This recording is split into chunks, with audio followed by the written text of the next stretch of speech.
So he was very proud of the fact that he had two chairs, not one.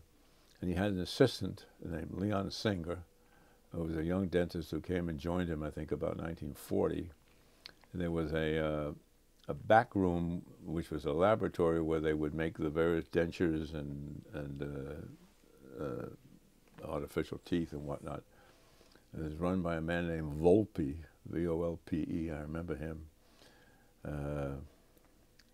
And as a matter of fact, I met Volpe's grandson not about a year or two ago. By accident, I heard the name Volpe. I said, "Did you happen to have any relative who was once a dental technician?" And he said, "Oh, yes." He said, "That was my grandfather." There's not many Volpes in this world.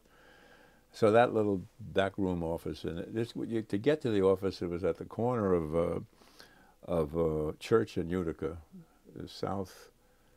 I guess it was the southwest corner. You had to walk up a long flight of stairs, and it was on the second floor. I still see that in my dreams.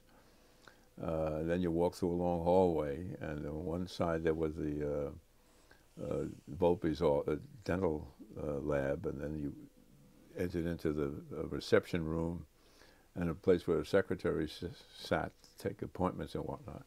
Father was an unusual dentist. He had first of all, I think he was a very good dentist. But he had an enormous clientele. He had a Rolodex with a huge number of names, and I think part of the reason was that if somebody didn't have any money, he wouldn't charge them, overcharge a bare minimum. One of his patients was a fellow named Callum.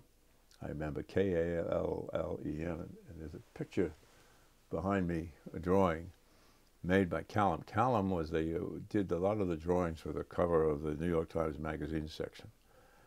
And as an artist, while he was this well-known artist, he didn't have any money. So my father used to do all his dental work in return for portraits. And there was a portrait of my mother, there was a portrait of me, a portrait of my two sisters. There was this etching of my father. Every one of them represented a denture or another tooth or what have you. So he practiced what he preached. He believed in those ideals of, and was very much involved in the politics that we heard in the house. Right. He was a staunch Democrat, a great admirer of Roosevelt, and I guess that's about as much as I remember.